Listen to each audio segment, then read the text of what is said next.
This is Catching Up with the Kernel. I'm your host, Giana Gallo, and today I'll be highlighting 3 Kentucky Kernel articles to keep you in the loop of what's going on around campus. First, I bring on our photo and managing editor, Abbey, Cutrer, to talk about her coverage on yesterday's heavy rainstorms, followed by Editor-in-Chief Hannah Stanley to discuss the recent collaboration with most of Kentucky's public universities on the support behind DEI funding. And finally, Opinions writer Peyton Keyes shares how to spend the perfect day at Keeneland in honor of opening weekend. A quick disclaimer, the opinions expressed on this podcast are the speaker's own and do not uphold the opinions expressed by the Kentucky Kernel. All right, let's catch up.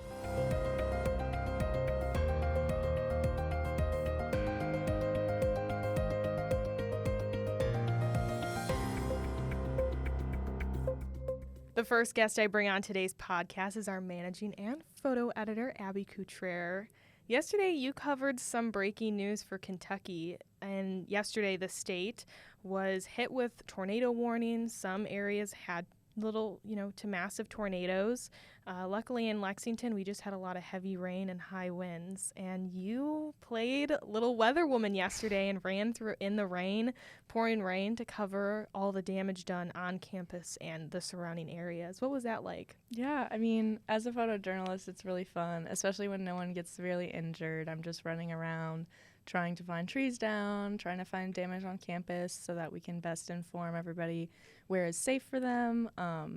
And then once you get past we're trying to inform people, it's kind of entertaining and it's fun to go around and take pictures and document everything. And I really like the human element of it too. There are tons of grounds workers. That was probably one of the busiest days of the year for them this far.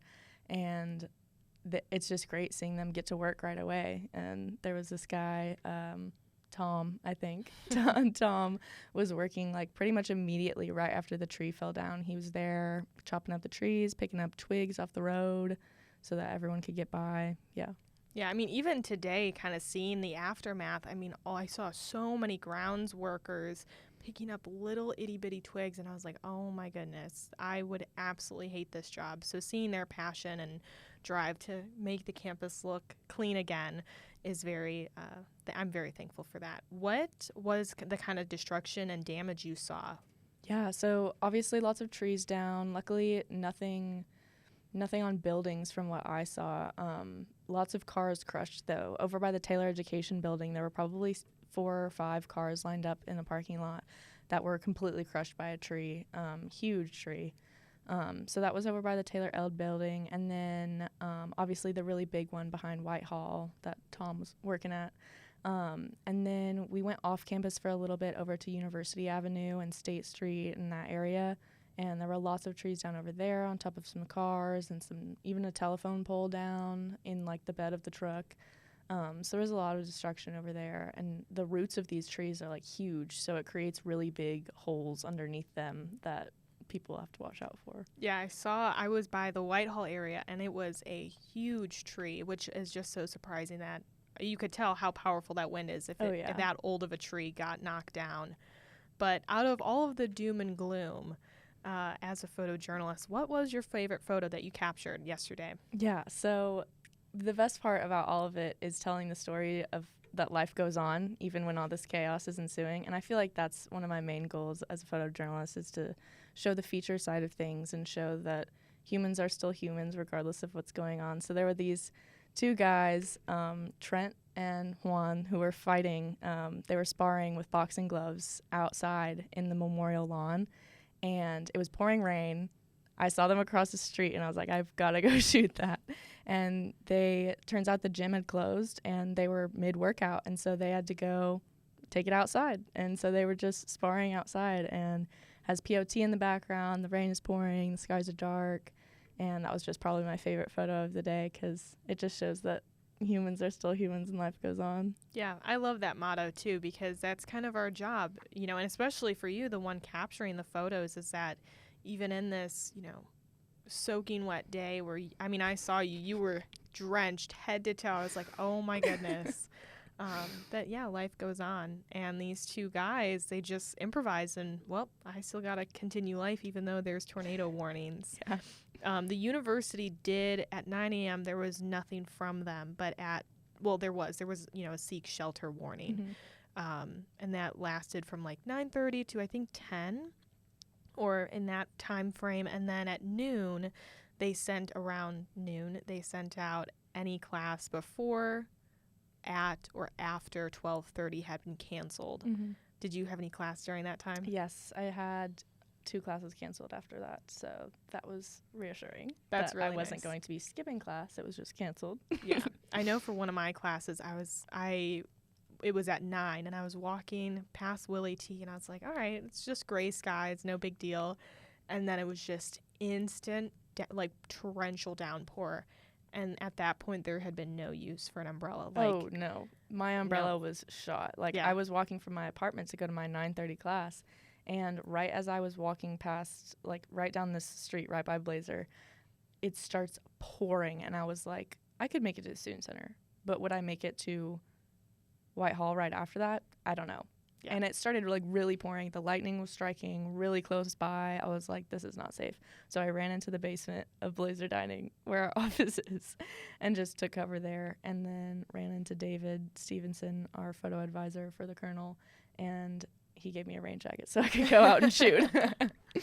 Well, I appreciate all of your hard work yesterday and the dedication you had on giving the Kernel so many pictures. It really just inspires, I think, me, and I hope everybody that's wanting to go in the field of journalism, that photos really tell a story, and one picture can capture so much. So thank you so much for all of your hard work yesterday. Thank you so much. I didn't do it alone. Matthew Mueller was with me helping me. Shout out to Matthew. Yes, both of you soaking wet. I really, really appreciate it. We appreciate you for your broadcast. It was great. Of course. We work as a team. Our second guest for today's podcast is our Editor-in-Chief Hannah Stanley. Can you talk about the collaboration we had recently on our editorial between all public universities in Kentucky? Absolutely. So it wasn't all. We were just shy. We had 7 of us doing it out of 8 public institutions. And Western Kentucky University were the ones kind of holding everything by the reins, organized it, wrote a majority of it, and each publication would go on, say some stuff that they think should be included, what we should edit, reorganizing all of that.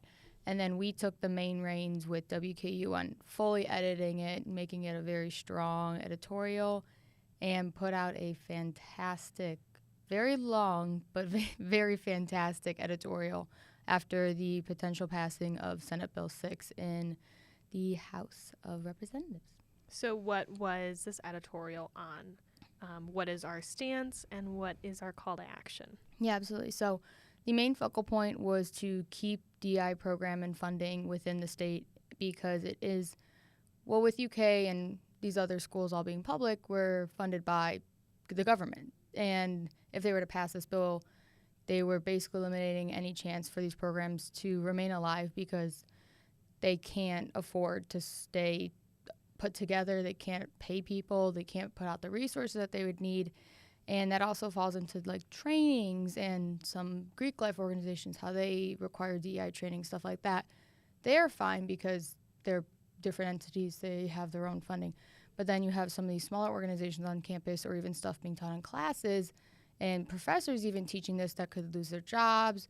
We wouldn't be having that education anymore. So we took the overall stance of saying that this is something to stay, DEI is something to stay. It is beneficial for not only ourselves, but everybody across the board in these institutions to learn about the history of it, learn about what's constantly evolving nowadays, and that these things are important. They matter. It's not just something we can say, if you want to learn about it, go take the initiative yourself, because a lot of students won't want to do that. And by incorporating it into our curriculum in different organizations, it promotes a healthier and wider mindset that students typically wouldn't have if they didn't go and do it themselves. Yeah. Do you know how President Eli Capilouto reacted to this for the University of Kentucky? So Capilouto himself was actually one of the only presidents that took an actual stance on the bill. It was included further on throughout the editorial of different institutions that said some things and didn't say some things.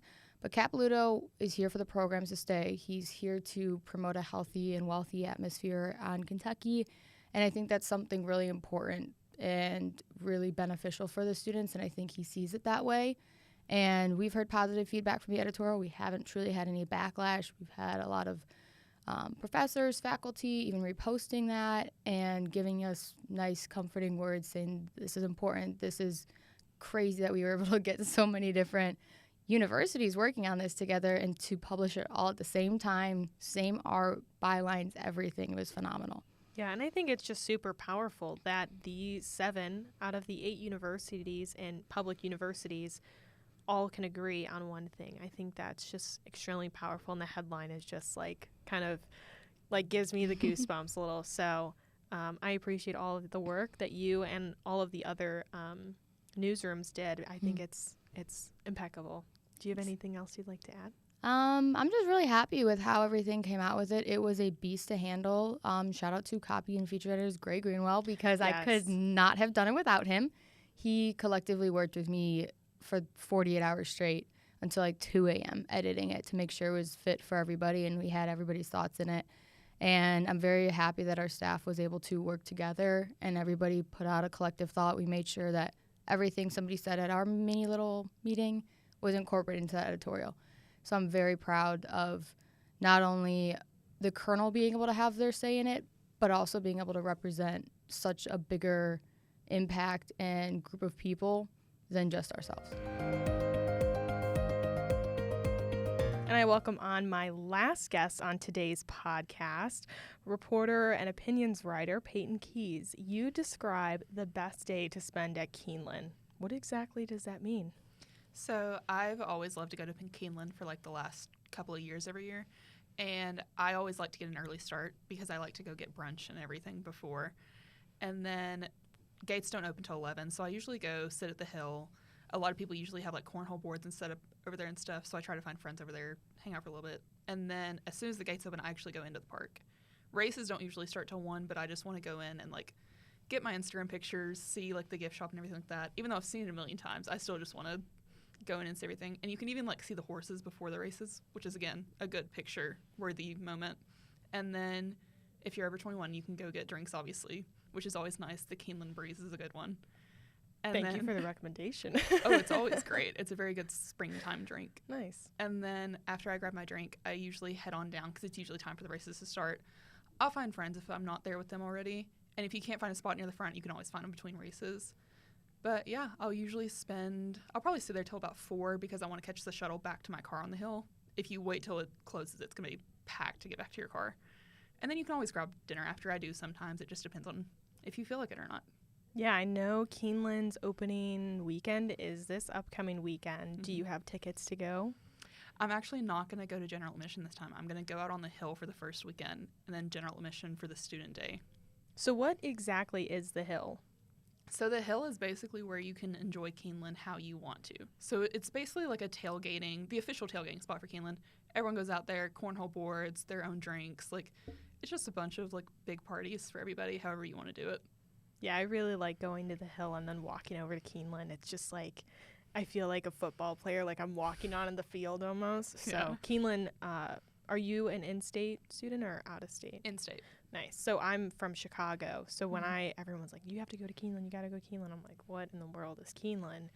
And when I walked in, it was just absolutely beautiful. And I recommend it to any tourist or person visiting Kentucky. And then when you came out with your article, I was like, I love that, a native Kentuckian is giving the perfect day to spend at Keeneland because an outsider wouldn't know what the big things are, what kind of drink to get or anything like that. So I appreciate you giving all of the scoop on Keeneland, and I hope you have a great time this weekend at the Hill, partying it up. Thank you.